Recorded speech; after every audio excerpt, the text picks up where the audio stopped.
I wanted to talk about a nice little story, guys.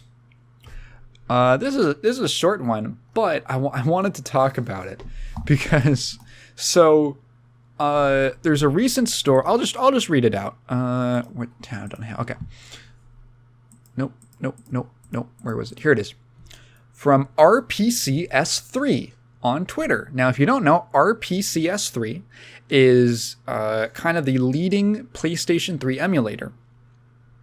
They said, we are delighted to announce that as of today, this is Christmas, the RPCS3 loadable compatibility category has reached 0 games.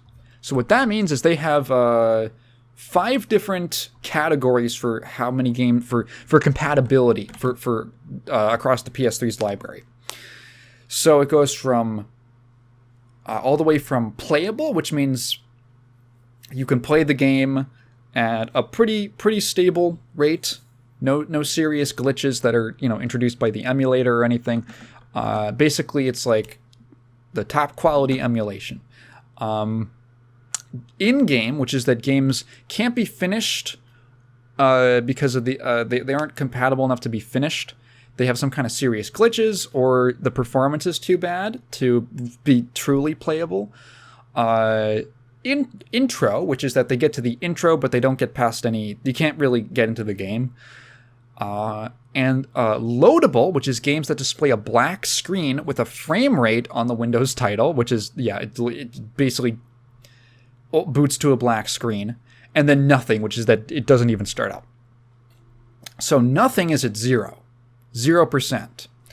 And as of Christmas, the loadable category has also hit 0%, meaning that there is not a single game on the PS3's library that will boot to a black screen. Which is incredible. And for reference, the games only get to that can only get to the intro is, they call it a 3.42%. So okay, so that's pretty good. In game, meaning that it's playable, but or you can play it, but it's not playable. Are about 30%, and then fully playable games is about 68% of the library. So, but specifically, the fact that everything will at least boot to the intro is a huge milestone. Like, that's super cool. And I wanted to talk about this because, I don't know, I was thinking about this, and we had the conversation last time on the last episode about people who ignore, people, we were talking about people who they only play AAA stuff, and that whole, like, gaming sucks now. What happened to gaming? And it's like, dude, I was thinking about this, and feel free to disagree with me. I feel like gaming today is legitimately, I say this with full sincerity, and I'll argue this, I feel like it's better than it ever has been. Ever. And I say that for a lot of reasons. I think there's a lot of reasons behind that. So first of all, just the sheer accessibility of games to people is mind-boggling. And this story really reminded me of that because, like, I remember growing up, and this is maybe like 10 years ago. I remember being a kid, and the main, as mainstream as, an emulation, a discussion on emulation can get, but the mainstream opinion that was very, like, it seemed like that was just the way it was, is that there will never be a well-functioning PS3 emulator. That was that's what most people believed. That was the popular opinion. That, like, the PS3's hardware was just too strange. It was too weird to get working. It's way too much work. The PS3 is just like a locked console, essentially.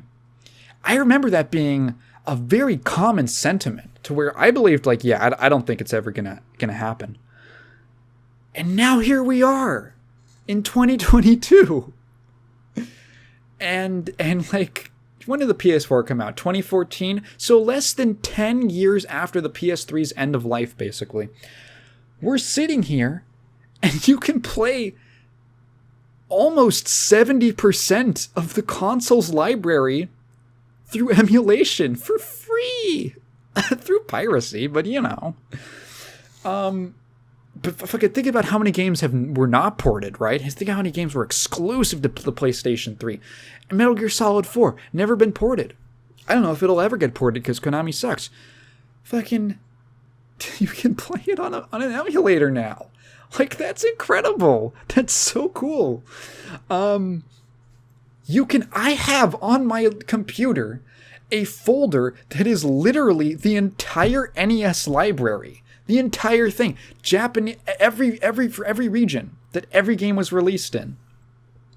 But, you know, of course there's going to be obscure ROM hack type stuff and weird bootleg stuff, but, you know, like what you would consider the you know, officially licensed NES library, it's all on my computer. I have a folder of it.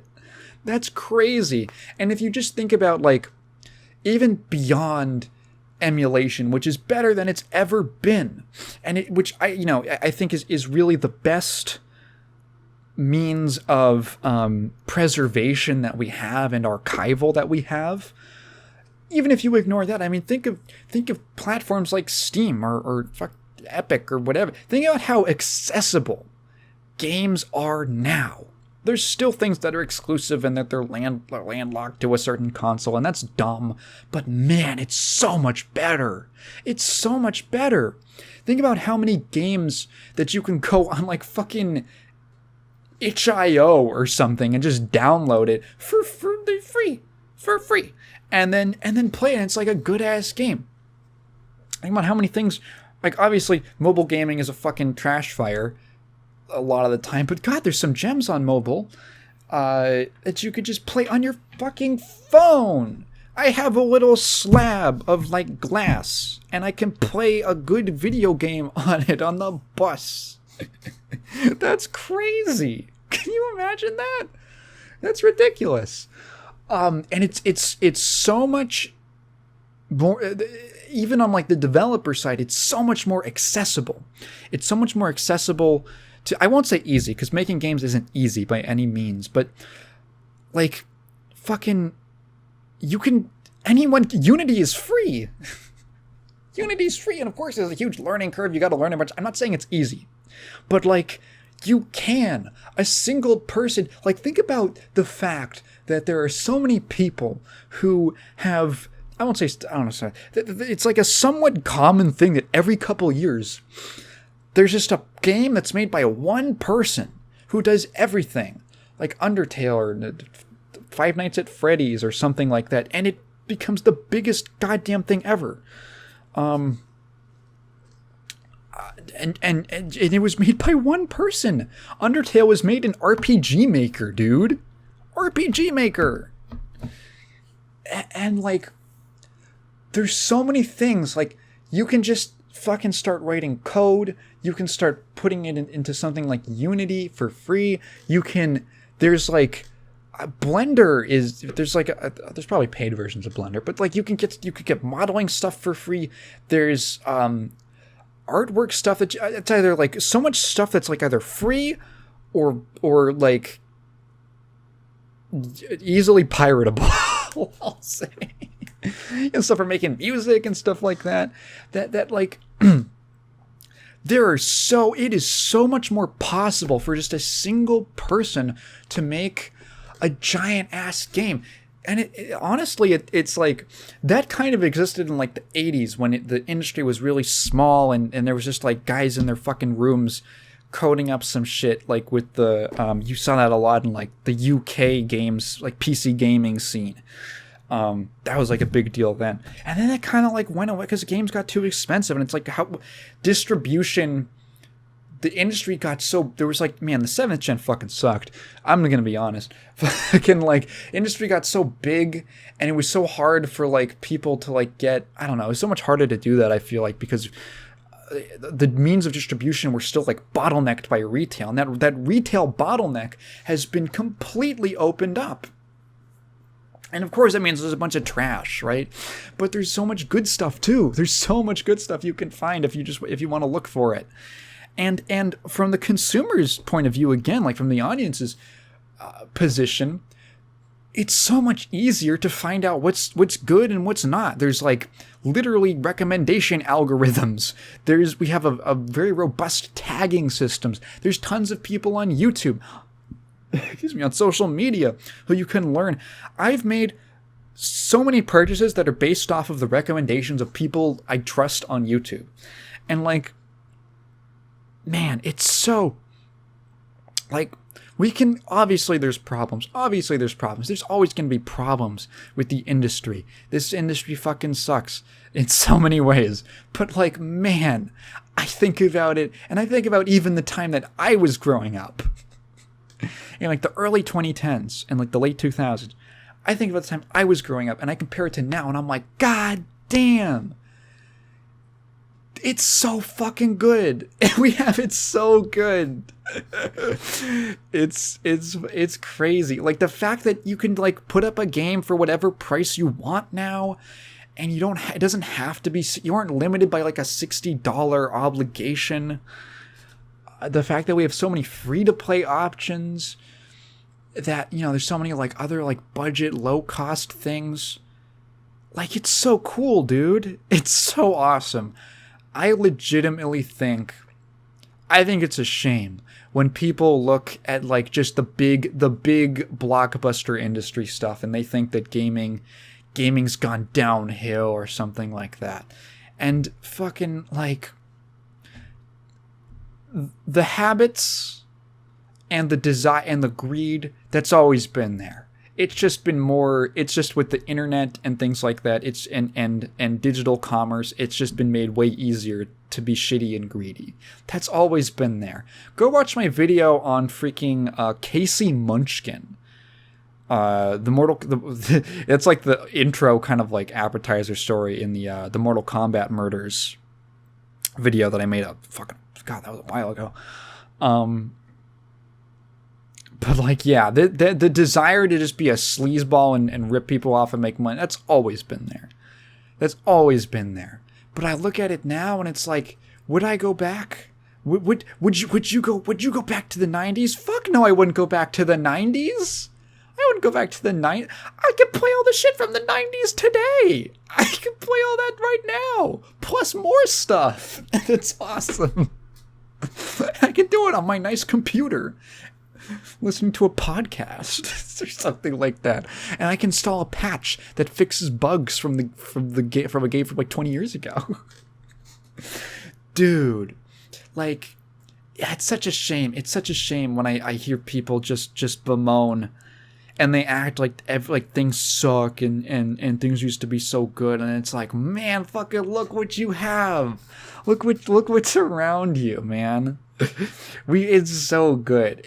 We got it so good right now. I'm not gonna lie. Doesn't mean we shouldn't be pushing for things to get better. I don't think that at all. I've been a huge proponent of better working conditions. I like to call out bad business practices. I'm not in that like toxic positivity, let's just ignore all the bad things. I'm not like that at all. But like, just take a second during the Christmas season to just appreciate, man, like shit's fucking good right now, dude. Shit's good. Go download RPCS3. Play some fucking PS3 games. Go play Metal Gear Solid 4 on your computer. Oh, man. Yeah, it's so good. I'm feeling thankful. I'm feeling more thankful than Thanksgiving. I'm gonna get something to drink. I'll be back I'm gonna fucking just pause, and you won't even know that I was gone. And I'm back. I also got this my dad made this delicious ham for Christmas. I haven't had a ham, like a real nice, it's my hair in my mouth. I haven't had like a real nice ham in a minute. Yeah. Oh, and hey, if we're on the topic of how fucking good stuff is right now, very related. The Force engine has hit version 1.0. If you don't know what the Force engine is, it is not a source port, from what I understand, but it's an engine to be able to play Star Wars Dark Forces with a lot of the conveniences that you would expect out of a modern, well, honestly, source port. It has modding support, all that. If you don't know, Star Wars Dark Forces, it is a Star Wars FPS that is from 1990. What year was it? Wars Dark Forces. It's from 1995. And it is literally like a Star Wars take on Doom. It's like a 90s shooter with a Star Wars skin. You're this, like, I think bounty hunter or something called Kyle Katarn, who was became some important character in like the extended universe and all that. And I've always heard good things about it, but the reason I've never really dug into it is that it's all closed source. It's all closed source, and it's never had, you could basically only play it as it originally was on DOS, through DOSBox. Even through the official release, it's never gotten some kind of like quality of life update or remaster. It's just how it is. So, like, the reason that Doom, for instance, and Quake and Duke 3D, the reason those games have great source ports is because literally the source code was released. I don't know if it was released for Duke. It might have been like a weird leak, but basically we have the source code. Carmack himself was very adamant about releasing it. He has this whole thing. He likes releasing stuff to the people. So he's the reason why we have the Doom source code. And it's only done good things for the game. It's basically made it immortal. And because now you could play it with a billion different source ports that have all sorts of different improvements to the game. But you'll probably still just use GZ Doom because it's the simplest all-around one. So Dark Forces has never had that because it's always just been closed source. So you can mod stuff like visuals and things like that, but you look at some Doom mods and literally there's you can literally make an entirely different game. There's like a whole, what is it, Sonic Robo Blast, which is literally just like a 3D Sonic game. In the fucking Doom engine, you're like, what the hell? Dark Forces has never had that. And it's always kind of what's held it back out of being that, and that I don't know how super, from what I understand, it's slightly derivative, but still pretty good from what I've heard. So now that that's out, and it's also super cheap. How much does it even go for on Steam? Hang on, Dark Forces. It's $2. It's $2 on Steam right now with the winter bundle. Offer ends January 5th. So you can get that and the sequel. What's the sequel? Star Wars Jedi Knight Dark Forces 2. Also for, what is this? Yeah, $2. So you can get it for $4. You can get the whole thing for $4. Or you can just pirate Dark Forces. It's okay. No one who made that game works there anymore. It's a LucasArts game. Fucking. And it's totally compatible. I'm assuming, I haven't used the Force engine yet, but I'm assuming basically it's like how you use most other Force ports. You open up. Actually, you might even be able to just set it up so that that hitting play in Steam launches it through Force engine instead. But yeah, no. So check it out. I might just buy it fucking as soon as I'm done with this. Yeah, and just another thing to be like, hey, this shit was, this was never gonna, I can't believe this happened, dude, man, it's, yeah, I don't know.